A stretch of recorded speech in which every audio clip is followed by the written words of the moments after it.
Good morning, good morning, good morning everyone!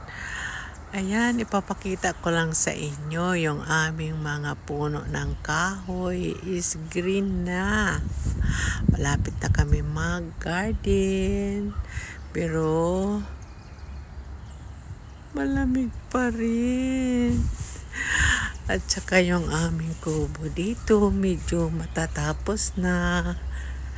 At makakapagtambay na ako dito.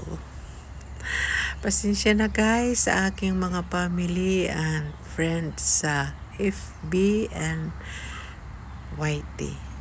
Nagbibisi lang sa work si Tita Mel. Okay guys, I hope we'll see you again sa ating mga live. God bless us all and MMCC.